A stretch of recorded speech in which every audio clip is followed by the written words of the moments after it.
जी जनाब वाला, वो जो सिनोनिम वाला सिलसिला हमारा चल रहा है उसी सिलसिले की एक कड़ी है। दो लफ्ज़ मैं आज आपके सामने रखूंगा और इन दो जो अल्फाज हैं ये हमें बहुत ज़्यादा हम अपने रोज़मर्रा में इस्तेमाल करते हैं। अगर हमें इनके सिनोनिम आते हों तो और ज़्यादा वैरायटी हम ला सकते हैं अपनी गुफ्तगू में, अपनी बातचीत में। वैरायटी बड़ी इंपॉर्टेंट चीज़ होती है। आपने देखो कि अगर एक ही चीज़ को बार बार एक ही तरह से कहा जाए तो उससे दिल भर जाता है, उससे बोरियत होना शुरू हो जाती है, सुनने वाले को अच्छा नहीं लगता। जिस तरह जोक आप देख लें, एक ही जोक को एक ही तरह से कितनी दफ़ा सुन लेंगे, कुछ ना कुछ वैरायटी चाहिए होती है।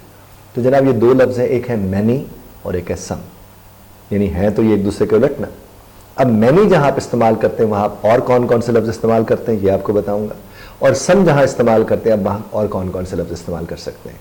और ये ख़ास तौर पर काम आता है उन लोगों के लिए जो ये आइल्स का टेस्ट दे रहे होते हैं या पीटी के एग्ज़ाम दे रहे होते हैं या टोफल है, डुओलिंगो है, टेस्ट है, वो जब उनको देने के लिए जाते हैं तो वहाँ उन्हें वैरायटी इंश्योर करनी होती है अपनी तहरीर में।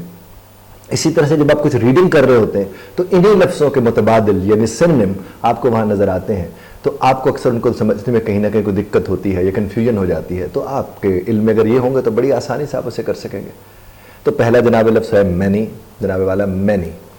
अब मैनी की जगह पर आप क्या इस्तेमाल कर सकते हैं? Numerous, numerous, several.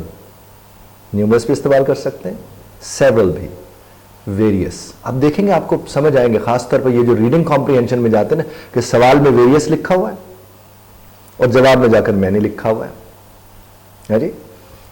Multiple, numerous, several, various, multiple, abundant, abundant, numerous, numerous, plentiful, plentiful, countless, countless, a multitude of, a multitude of, a plethora of।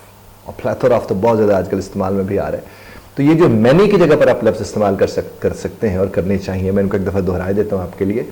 Numerous, several, various, multiple, abundant, numerous again, plentiful, countless, a multitude of और a plethora of।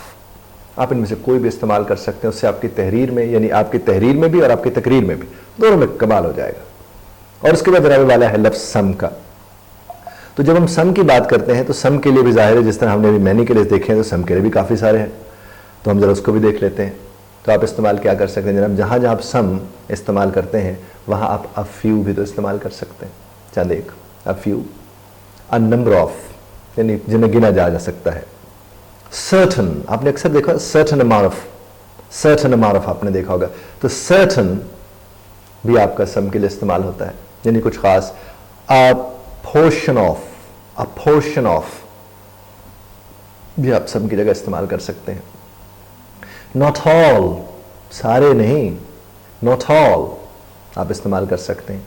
खाली few भी आप लगा सकते हैं, वैसे difference है a few, the few और फ्यू में, लेकिन बहरहाल आप फ्यू लगा सकते हैं। नॉट मैनी, नॉट मैनी आप ये भी इस्तेमाल कर सकते हैं। A small quantity of, a small quantity of आप कह सकते हैं। A small number of, a small number of and a small quantity of. इसी तरह से a limited amount of, a limited amount of. तो आपने जनाबे वाला ये जो मैंने आपको 8, 9, 10 बताए हैं, आप इनको इस्तेमाल कर सकते हैं सम की जगह पर। अगर आप इसे इस्तेमाल करेंगे तो अगेन मैं आपसे बार बार अर्ज करूँ कि वैरायटी आएगी।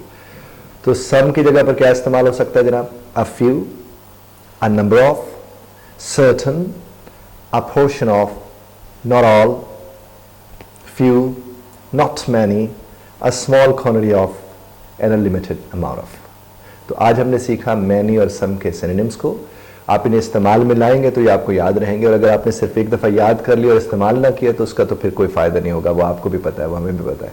हमें जब चीज़ें भूल जाती हैं तो वो क्यों भूलती हैं? क्योंकि वो इस्तेमाल में नहीं होती हैं। तो मेरी आपसे गुजारिश होगी कि इनको जी भर के इस्तेमाल कीजिए, जी भर के इस्तेमाल कीजिए, और आप इस्तेमाल करेंगे तो आप इसे सीख सकेंगे। इख्तिलाफ़ राय का हक़ आप महफूज रखते हैं, बज़रत तर्ज़ इख्तिलाफ़ राय का ख्याल रखिएगा।